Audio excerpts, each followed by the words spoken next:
Media మిత్రులకు అదేవిధంగా వామపక్ష విద్యార్థి సంఘ నాయకులందరికీ కూడా ముందుగా పీడిఎస్ ఖమ్మం జిల్లా కమిటీ తరఫున విప్లవందనాలు తెలియజేస్తా ఉన్నాం. సరే మిత్రులారా, రేపు రాష్ట్ర వ్యాప్తంగా కూడా పాఠశాల నుంచి ఇంటర్మీడియట్ విద్యాసంస్థ వరకు విద్యా సంస్థల బంద్కు పిలుపునివ్వడం జరిగింది. ఈ బంద్ యొక్క ముఖ్య ఉద్దేశం తెలంగాణ రాష్ట్రంలో నిద్రపోతున్నటువంటి రేవంత్ రెడ్డి ప్రభుత్వాన్ని నిద్ర లేపటమే ఈ బంద్ యొక్క ముఖ్య ఉద్దేశంగా వామపక్ష విద్యార్థి సంఘాల ఆధ్వర్యంలో ఈ ప్రభుత్వానికి హెచ్చరిస్తూ ఉన్నాము. ఎందుకంటే ఆనాడు 420 హామీల పేరుతోటి ఎలక్షన్ల ప్రచారానికి వచ్చినటువంటి మీరు నేడు రాష్ట్రంలో అధికారంలోకి వచ్చిన తర్వాత 2 అసెంబ్లీ సమావేశాల్లో కూడా 15% కూడా విద్యారంగానికి బడ్జెట్ కేటాయించలేదు. అదేవిధంగా గత ప్రభుత్వాన్ని మీరు ప్రశ్నించారు. తెలంగాణ రాష్ట్రంలో మేము స్కాలర్షిప్స్ రీయింబర్స్మెంట్ పెండింగ్ ఉన్నాయి, మేమైతే వెంటనే చెల్లిస్తామన్నారు. మరి స్కాలర్షిప్స్ రీయింబర్స్మెంట్ పెండింగ్ విడుదల చేయకపోగా ఎస్సీ ఎస్టీ బెస్ట్ అవైలబుల్ విద్యార్థులు ఎవరైతున్నారో వారు చదువుకున్నటువంటి వారికి కూడా 200 కోట్ల రూపాయలు కూడా పెండింగ్ ఉన్నటువంటి పరిస్థితి నేడు రాష్ట్రంలో కనబడుతూ ఉంది.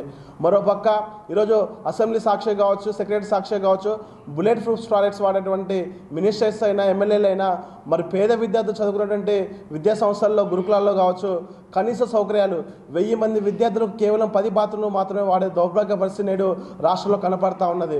ఈరోజు అర్ధాకలతో చదువుకునే పరిస్థితి కనబడతా ఉన్నది. మీరు పెంచినటువంటి మెస్ ఛార్జెస్ ఎక్కడా కూడా ఇంప్లిమెంటేషన్ చేయట్లేదు. వీటి మీద మీరు సమీక్ష చేయాల్సినటువంటి విద్యాశాఖ మంత్రి తెలంగాణ రాష్ట్రానికి కరువు అయిపోయారు. తెలంగాణ సీఎం గారి దగ్గరే పెట్టుకున్నారు.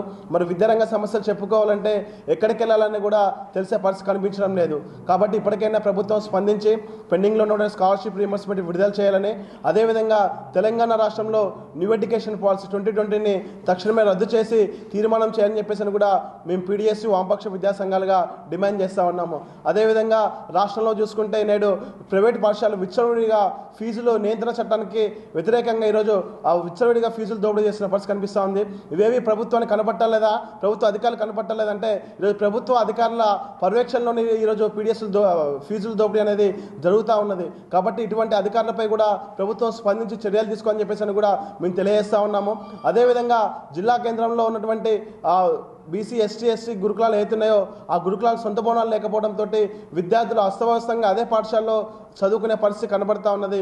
ఆ సమస్యల పరిష్కారం కోసం కూడా ప్రభుత్వం స్పందించాలని, నేటికి కూడా సుమారు మీ 18 ఏళ్ల పాలనలో ఈ ఏడాదిలో సుమారు 40 మంది విద్యార్థులు గురుకుల విద్యార్థులు ఆత్మహత్య చేసుకున్న పరిస్థితి కనిపిస్తూ ఉంది. ఇవి మీకు కనిపించడం లేదని చెప్పేసి అని కూడా తెలంగాణ ముఖ్యమంత్రి రేవంత్ రెడ్డి గారిని ప్రశ్నిస్తూ ఉన్నాము. కాబట్టి రేపు జరిగేటువంటి బంద్ ఏతుందో ఈ బంద్లో క్రియాశీలకంగా విద్యార్థి వామపక్ష నాయకులందరూ కూడా పాల్గొంటారు.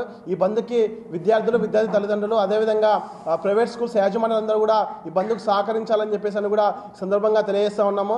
తెలుగులో న్యూస్ కి ఫాస్టెస్ట్ యాప్ ఇప్పుడు టోటల్లీ న్యూ అవతార్లో జస్ట్ 5 seconds లో కంప్లీట్ న్యూస్, సోషల్ మీడియాలో ట్రెండ్స్ కి one stop solution, live TV app, voice search option తో ఇప్పుడే డౌన్లోడ్ చేయండి లేదా అప్డేట్ అయిపోండి. యాప్ లింక్ డిస్క్రిప్షన్ లో ఉంది.